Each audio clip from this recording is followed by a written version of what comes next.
हे welcome back. मैं हूं Vijendra from PSI tech. Video में कहीं पर भी पहुंचने के लिए ये टाइम स्टैम्प यूज करें जिससे आप किसी भी एक स्पेसिफिक चीज़ पर पहुंच सकते हैं। आज के इस वीडियो में हम बात करते हैं मूव टूल के बारे में। और आप देखें, मूव टूल कीबोर्ड से भी की से सिलेक्ट हो सकता है। जैसे ही आप कीबोर्ड से भी दबाएंगे तो ये टूल सिलेक्ट हो जाएगा।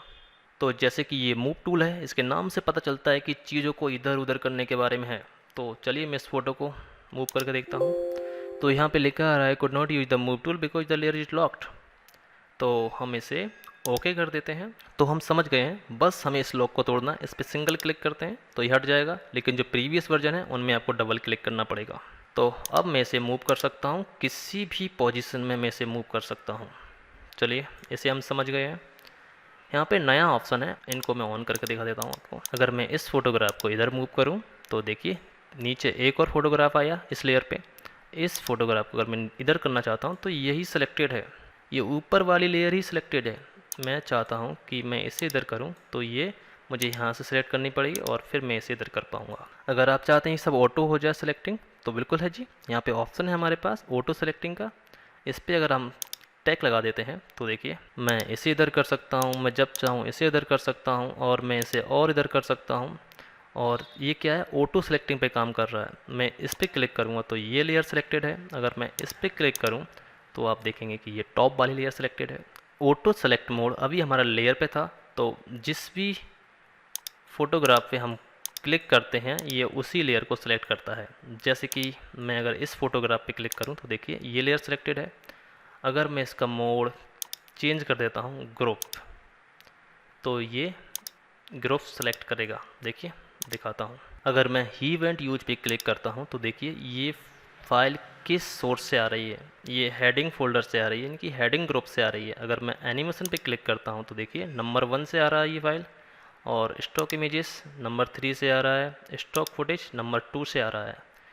ये जानकारी हमें मिल जाती है अगर हम यहाँ पे इसका मोड ग्रुप सेट कर लेते हैं। तो मैं इसे बैक टू लेयर कर देता हूँ। नया ऑप्शन है हमारे पास ट्रांसफॉर्म कंट्रोल्स। इस पर क्लिक कर देता हूँ तो यहाँ पे देखिए एक आउटलाइन हमें मिल जाती है ट्रांसफॉर्म करने के लिए, जिससे आप इसे छोटा या बड़ा कर सकते हो। बस अपनी माउस की लेफ्ट की से होल्ड कीजिए और ऊपर नीचे करेंगे तो ये देखिए आप छोटा बड़ा कर सकते हैं। बहुत ही आसान है। लेकिन अगर आप फोटोशॉप के पुराने वर्जन चला रहे हो तो उसमें ये परफेक्टली नहीं होगा, उसमें डिस्टॉर्ट होगा। देखिए इस तरह से ख़राब हो जाएगा, चौड़ा और सकड़ा होगा। अगर आप पुराने वर्जन में तो आप शिफ्ट के साथ ऐसा करिएगा तो बिल्कुल प्रॉपरली ऐसा होगा। लेकिन मैं 2020 यूज कर रहा हूँ और मुझे अगर बिगाड़ना होता है फ़ोटो, जैसे मुझे ऐसा करना होता है तो मुझे शिफ्ट दबानी पड़ती है। अगर आप पुराने वर्जन में आए हैं तो आप शिफ्ट यूज करिए। चलिए, जैसे कि मैं इस इमेज पे हूँ और मैं अगर ये देखिए यहाँ पे ले जाऊँगा मेरे कर्जर को यानी माउस को, तो यहाँ पे इस कोने पे आकर मुझे ये रोटेशन का एक आइकन आ रहा है, तो मैं इस इमेज को रोटेट भी कर सकता हूँ। तो देखा आपने, मैं इसे रोटेट नहीं करना चाहता और यहाँ पे आके इसे डिस अप्लाई कर देता हूँ। तो मैं यहाँ पे आके इसे अप्लाई नहीं करना चाहता तो इस पर क्लिक कर देता हूँ। तो ये देखिए वापस ट्रांसफॉर्म कंट्रोल का एक और ऑप्शन है जो एडवांस है, तो आप कंट्रोल टी से उसे स्विच कर सकते हैं। कंट्रोल टी से आएंगे तो आप देखेंगे कि ये एक नया ऑप्शन है। मैं इसे छोटा कर देता हूँ। तो यहाँ पे राइट क्लिक करेंगे आप तो आपको डिफरेंस ऑप्शन दिखेंगे। अगर आप प्लेस पे करते हैं तो बस ये इधर उधर होगा, और अगर आप राइट क्लिक फिर से करते हैं तो आप रोटेट कर सकते हैं। रोटेट यानी घुमा सकते हैं, यही टूल आ जाएगा रोटेट के लिए। आप बस रोटेट कीजिए। मैं नहीं करना चाहता, मैं यहाँ पे क्लिक करता हूँ, अगेन कंट्रोल टी, और फिर मैं आता हूँ। ये देखिए रोटेशन के और टूल यहाँ पे हैं। अगर मैं 180 डिग्री रोटेट करूँ तो ये पिक्चर घूम जाएगी पूरी, देखिए उल्टी हो जाएगी। मैं अगर इसे फिर से 80 डिग्रीज पर रोटेट कर देता हूँ तो बिल्कुल नॉर्मल हो जाएगी। तो ये रोटेशन है, आप देख लीजिए 90 क्लॉकवाइज।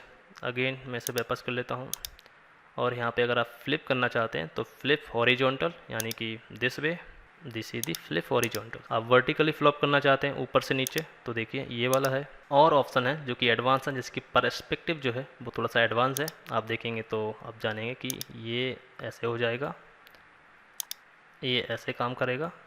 तो ये परस्पेक्टिव है, मुझे ये नहीं करना है। जस्ट मैं क्लिक करता हूँ यहाँ पे कैंसिल। तो ये था ट्रांसफॉर्म कंट्रोल्स, आपने जान लिया होगा। इसके बाद हम जानेंगे ये सारे टूल्स। तो आइए अलाइनमेंट के बारे में जानते हैं। दिस अलाइनमेंट टूल है। अगर आप किसी एक भी लेयर पे होते हैं तो अलाइनमेंट टूल डिजेबल रहते हैं, ये काम नहीं करते हैं। लेकिन अगर आप कुछ लेयर सेलेक्ट कर लेते हैं तो ये बिल्कुल ओपन हो जाते हैं। आप देखेंगे तो ये हाईलाइटेड हो गए हैं। मैं चाहता हूँ कि ये यहाँ पर सेट हो जाए, यानी कि कैनवस की एजेस पे आ जाए। ये अलाइनमेंट है, ये इधर एजेस पे आ जाए, ये अलाइनमेंट है। जैसे कि मैं इस लेयर पे हूँ और मुझे ये लेयर यहाँ पे सेट करनी है, तो कैसे होगी देखिए। यहाँ पे हम आते हैं, दिस क्लिक कीजिए यहाँ पे, और यहाँ पे देखिए सिलेक्शन, ये अभी हो रहा है अलाइन सिलेक्शन से।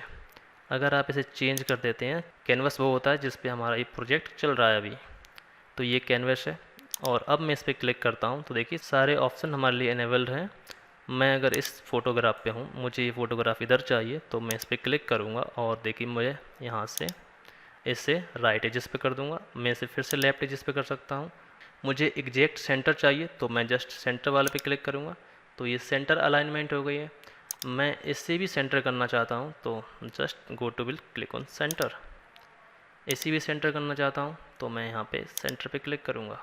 अगर आप मल्टीपल इमेजेस को एक साथ सेंटर करना चाहते हैं या फिर पोजीशन चेंज करना चाहते हैं, उनकी भी अलाइनमेंट्स करना चाहते हैं, तो जस्ट एक से अधिक लेयर सेलेक्ट कीजिए। आप चाहते हैं तो इन्हें टॉप पर सेट कर लीजिए, आप चाहते हैं इन्हें तो बॉटम पर सेट कर लीजिए। यहाँ पे देखिए दिस इज दी बॉटम, ये कैनवास के बॉटम हो रहा है अभी, ठीक है ना। मैं चाहता हूँ कि सारी चीज़ें लेफ्ट में सेट हो जाएं। मैं फिर से ऑल ऑफ सेलेक्ट करता हूँ और यहाँ पे लेफ्ट पे अलाइनमेंट कर देता हूँ, तो देखिए लेफ्ट पे अलाइनमेंट हो गया हमारा। आइए थोड़ा सा अलाइनमेंट को एडवांस जानते हैं। मेरे पास एक डिज़ाइन है, मुझे इस फोटोग्राफ को यहाँ पे लगाना है। अगर मैं इसे मूव करके ले जाऊँ तो भी लगा सकता हूँ, लेकिन मुझे एग्जैक्ट अलाइन करना है तो सिंपल तरीका है। यहाँ पे देखेंगे तो यहाँ पे सिलेक्शन पे है और ये कैनवास पे होता है, तो ये कहीं पर भी हो इससे कोई फ़र्क नहीं पड़ता। अभी फ़िलहाल मैं आपको दिखाता हूँ। आप इस लेयर पे आइए, पे आपको अलाइन करना है। यहाँ पे आने के बाद आपको उसका सिलेक्शन करना है। सिलेक्शन करने के लिए आप उस लेयर पे जाइए और कंट्रोल को दबा के क्लिक कर दीजिए, तो उसका सिलेक्शन क्रिएट हो जाएगा। और फिर जिस लेयर को आप अलाइन करना चाहते हैं उस लेयर पे क्लिक कीजिए। जैसे कि मैं इस लेयर को अलाइन करना चाहता हूँ, और उस पर आने के बाद मैं यहाँ पे इसे सेंटर अलाइन करता हूँ और फिर इसके सेंटर अलाइन करता हूँ, तो ये इमेज इसके अंदर फिट हो गई है। देखिए, तो ये अलाइनमेंट कुछ इस तरह से काम करती है। देखिए, अब ये जो डिस्ट्रीब्यूट स्पेसिंग है इसके बारे में थोड़ा सा हम जान लेते हैं, ये कैसे काम करता है। चलिए, अगर मैं इन तीनों लेयर को सिलेक्टेड करूं तो देखिए इस लेयर की ये पोजीशन है अलग है और इस लेयर की जो पोजीशन है वो अलग है। अगर मुझे इस लेयर को बराबर डिस्ट्रीब्यूट करनी है तो क्या करना पड़ेगा, देखिए डिस्ट्रीब्यूट के ऑप्शन पे हम आते हैं, यहाँ पे क्लिक करते हैं और यहाँ पे देखिए ये है वर्टिकल डिस्ट्रीब्यूट ऑप्शन, ये यहाँ पर भी अवेलेबल है और ये यहाँ पर भी है। जस्ट मैं इस पर क्लिक करता हूँ तो आप देखिए ये दोनों की जो अलाइनमेंट है बिल्कुल सेम हो गई है। और मैं अभी था सिलेक्शन पे, इसलिए ये इन दोनों के सेंटर हुआ है। और अगर मैं इसे कैनवास कर देता हूँ, इन तीनों लेयर को मैं सेलेक्ट करता हूँ और फिर से हम वर्टिकल डिस्ट्रीब्यूट पे क्लिक करते हैं, तो ये देखिए बिल्कुल अलाइनमेंट सेम हो गई है। और अब हमको देखते हैं, 1 मिनट के लिए मैं यहाँ पे आ जाता हूँ और इसको यहाँ पे और इसे यहाँ पे रखता हूँ। और इन तीनों लेयर्स को हमें हॉरिजॉन्टली करना हो तो बिल्कुल हम यहाँ से कर सकते हैं।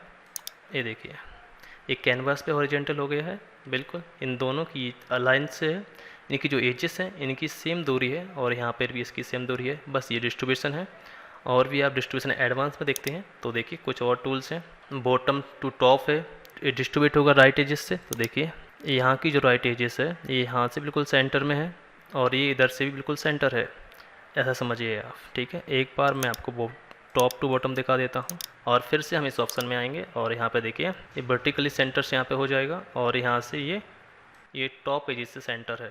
ये यहाँ से बॉटम एजेस से डिस्ट्रीब्यूट हुआ है और यहाँ से टॉप से हुआ है और यहाँ से ये लेफ़्ट से हो जाएगा। देखिए बस ये सिंपल सी चीज़ें थी, आप इन पर प्रैक्टिस करेंगे तो आप जानेंगे कि मुझे हैं चीज़ों को कैसे इधर से उधर कर सकते हैं और कैसे उनका एक अच्छा सा डिज़ाइन बना सकते हैं।